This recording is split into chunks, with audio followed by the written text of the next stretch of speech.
ሐኪሙም ወዛደሩም ነጋዴውም አርሶ አደሩም ሰርተው እንዳይኖሩ ያደረገው የአብይ አህመድ ገዳይ መንፈስ ነው። ይህ ገዳይ መንፈስ ሰላምን አይፈቅድም። መንግስትነትና መንግስታዊ ስልጣን እጅግ ጥንቃቄ የሚፈልግና ብቃትንም ግድ የሚል ቢሆንም የአብይ ገዳይ መንፈስ ግን መንግስትነቱን ለማሳየት የሚጥረው የመግደል አቅሙን በማስፋትና በማብዛት ነው። መንግስትነት የማህበረሰብን ችግር ለመፍታት ምን ሰራው፣ ምንስ መስራት ይኖርብኛል የሚል መሰረታዊ ጽንሰ ሐሳብን ማዕከል ያደረገ ቢሆንም የአብይ አህመድ ገዳይ መንፈስ ግን ሲያሰላ የሚውለው ስንት እናት ገደሉ፣ ስንት ህፃን አረዱ፣ ስንት ሴት ስደፈሩ እያለ ነው። የአገር ልማት አቁሜ በ10 ቢሊዮን ዶላር እዋጋለሁ፣ ሺህ ዓመት እዋጋለሁ ሲል ያልሰማው ኢትዮጵያዊ የለም። ይህ ገዳይ መንፈስ አሁን ወይም የአማራ ህዝብ አስገዳጅ ሁኔታ ውስጥ ገብቶ ትጥቅ ትግል ማድረግ ከጀመረ ጊዜ አንስቶ የመጣ አይደለም።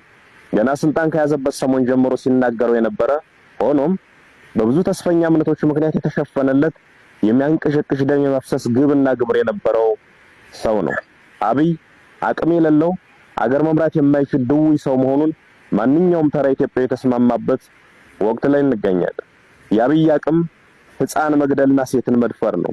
የአብይ አቅም ቤተ መንግስት ቁጭ ብሎ ከ500 እና 800 ኪሎ ሜትር ላይ ሰው አልባ ድሮን በመተኮስ አራስ መግደል፣ መምህርና ተማሪ መጨፍጨፍ ነው። የአብይ አቅም የድሃ ልጅ እያስገደዱ ወደ ጦር ሜዳ እየላኩ መማገር ነው። አብይ 1 ግራም ፖለቲካዊ ዕውቀትና እንጥፍጣፊ ወታደራዊ ችሎታ የሌለው ሰው መሆኑን ለማወቅ ባለፉት ዓመታት ያካሄዳቸውን ጦርነቶች ኦዲት ማድረግ በቂ ነው። አንድም ጦርነት ያላሸነፈ ብቻ ሳይሆን ደግሞም ማሸነፍ የማይችል አቅመ ቢስና አገር ጠል ሰው ነው።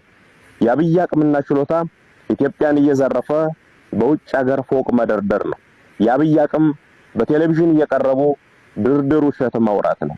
አብይ ችሎታ የለውም ማለት ግን ጭካኔ የለውም ማለት አይደለም።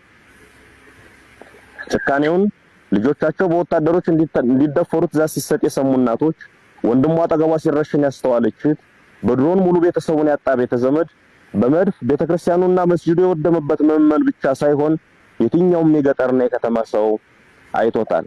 ይህ ሰውዬ የሚመራው አገዛዝና ለእርሱ ታዛዥ ሆነው የተሰየሙ የሰላም ጸሮችን ሁሉ መመንጠርና የጋራ ሀገር እውነተኛ እኩልነትና ነጻነት የሰፈነበት ኢትዮጵያን መፍጠር አንዱ ገዳይ ሌላው ሟች ሳይሆን ሁላችንም ነዋሪ የምንሆንባትን ሀገር መመስረት የዚህ ትውልድ ታሪካዊ ኃላፊነት ሆኗል።